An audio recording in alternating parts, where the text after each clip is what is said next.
2009లో BJP గెలిచిన సీట్లు 2014 ఇవ్వాల వాళ్ళకి ఎక్కువ ఎక్కువ ఇవ్వాల అందులో 20-25% ఇచ్చాడు. మిగతా చోట్ల వాళ్ళకి బలం లేదు కదా, పోతారు. అదిగో చూసారా. ఇప్పుడు జనసేనకి ఏది బలం అనుకుంటుంది? ఇంతకు ముందు 2వ స్థానంలో వచ్చినటువంటి ఉన్నాయి కదా, అవి ఇవ్వచ్చు వాళ్ళకి. ఎన్ని ఇచ్చారు అవి? 3వ స్థానంలో కూడా దాదాపు 30-40 వేల ఓట్లు ఉన్నాయి కదా, అవి ఇవ్వచ్చు కదా. ఎన్ని ఇచ్చారు? అది ఇప్పుడు అట్లాగా వాళ్ళకి బలం ఉన్నాయి అంటే అంటే జనసేనకి 30-40 వేల ఓట్లుండి చోట తెలుగుదేశం ఓడిపోయినటువంటి ఆయనే తీసేసుకుంటున్నారు. తద్వారా ఈ జనసేన ఓట్లు తెలుగుదేశానికి ఆడి వాళ్ళు గెలవాలి, అంతే. ఓట్ ట్రాన్స్ఫర్ జరగాలనే కదా. అదే సందర్భంలో జనసేనకి అంతంత మాత్రమే ఉన్నటువంటి చోట్ల సీట్లు ఇస్తారు ఇప్పుడు.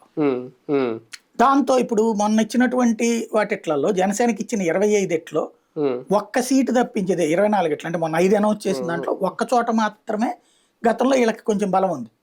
మిగతా 4 చోట్ల తెలుగుదేశం ఓడిపోయింది. జనసేనకు 6,000-10,000 ఓట్లు వచ్చినటువంటి చోట్ల ఇచ్చారు. ఇప్పుడు వాళ్ళు అక్కడ ఏం గెలవగలుగుతారు?